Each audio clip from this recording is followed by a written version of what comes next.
so let's talk about contingencies. We've mentioned that quite a few times. What are contingencies? Okay, well, a contingency is really a provision for an unforeseen event or an unforeseen circumstance. You're buying this home, but there could be some things. I mean, you can't guarantee you're going to be able to buy it because you haven't looked at the roof. You haven't been in the attic. Yeah, I've only been in there for 30 minutes. You haven't got your financing totally underwritten yet. So those are some unforeseen, there could be some unforeseen circumstances or events. So we put these contingencies in there to protect the buyer. Financing, inspection, to basically help the buyer buy it, but have a way out if these circumstances or events might actually turn out to be to where they don't really want to buy it anymore based on new information they receive. Yeah. So does my contract have contingencies? Oh yeah, that's really the reason for the contract, is to show the seller in good faith, hey, we want to buy the house as long as. And so like Chad said, you start with an inspection. Because you went through the house, you like the colors, you like the floor plan, but now let's get into the mechanics of it. You know, you didn't have time to inspect the furnace or the hot water heater or the plumbing. And so the inspection contingency is the one that comes up first, and that is right in your contract. It has certain days that you go by. And if you'd like to know more about that, watch the inspection video. Good idea.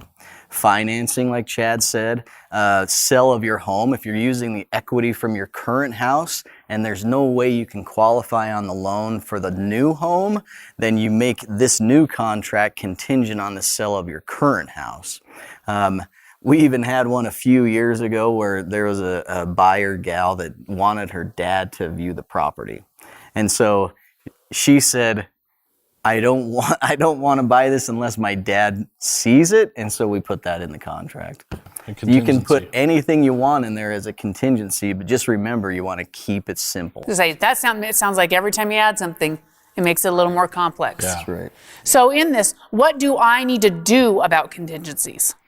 Well, as the buyer, I mean, the biggest thing is just timeframes. Every contingency is attached to a date. And so when those dates kind of start, it's kind of like the clock starts ticking when the contract's put together and the buyer and the seller sign. And then you have these contingencies.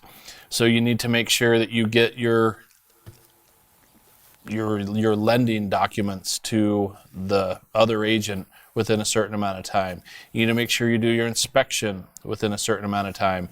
If there are any issues with the title and you don't agree with it, you have to give a response within a certain amount of time. Your walkthroughs at a certain amount of time, which walkthroughs aren't a contingency of decide to buy it or not buy it, but still you want to be able to stay in these time frames. And again, that's the beauty of working with our team, is we have our agents who set those contingencies, and then we also have staffers, transaction coordinators who are going to help make sure people are aware of when those dates are, so that they don't fall through the cracks. Because that would make me worried as a buyer. What if I miss that and I need to utilize that contingency? Sometimes, as with an agent who doesn't have staff, it's hard to keep all track of that if you have a lot of buyers, and then you don't want to miss out on those. Yeah, so you'll be getting an email from us, and it'll actually say when your contingency dates are. And so that's very important. And of course, your agent knows how important it is, and they'll be watching that. Yeah. So. That's right. So what does it mean for me as a buyer? The contingencies. The contingencies. So just like what we've been talking about, that you have the option or the side door to cancel the contract, and the seller already knew that was a door to get out of the contract and get your earnest money back. And because that contingency removes any obligation for you to proceed. You need to be very transparent, is what I would add, with your agent. So they know exactly what you're up against and what potential contingencies you need to put in the contract. So up front you can negotiate those and not try to add it later, because you really can't. So if I think back of what we've talked about before about keeping our offer simple, but then also with earnest money, that contingency says I can get out, but does that mean I automatically immediately get my earnest money back? Not necessarily, based on what we said before. The seller still has to agree. It doesn't just mean I'm free and clear. So if you've met the contingency that is very clear in the offer, the seller should easily agree to the release of the earnest money, and that could only take a week or two to get back. Okay. It's when the seller disagrees is when you really could go months and months with trying to come to terms with the release of that money. So do we remove contingencies, or how does that work when they're in there? You said that's a time frame. Do they get taken off? So they do get taken off, and they get taken off by two different ways. Basically, when the time frame passes, they can just expire. And if you haven't done your due diligence, let's say, for example, if you didn't do your inspection, well, you've lost your contingency for an inspection. So you can ask for repairs, but your earnest money is still at risk. I mean, that's the biggest reason why we have these contingencies, is to protect your earnest money. And then also you can remove these contingencies just by fulfillment.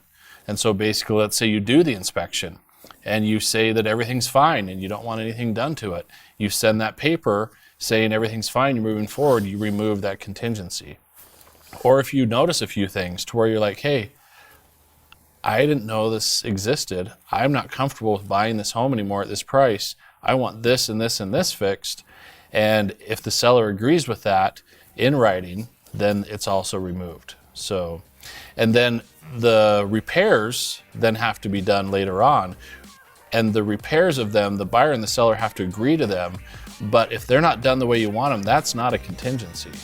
Okay, so, but you just have to make sure you're clear and you communicate how you want it done. So, Sounds like with good information, you can make good decisions.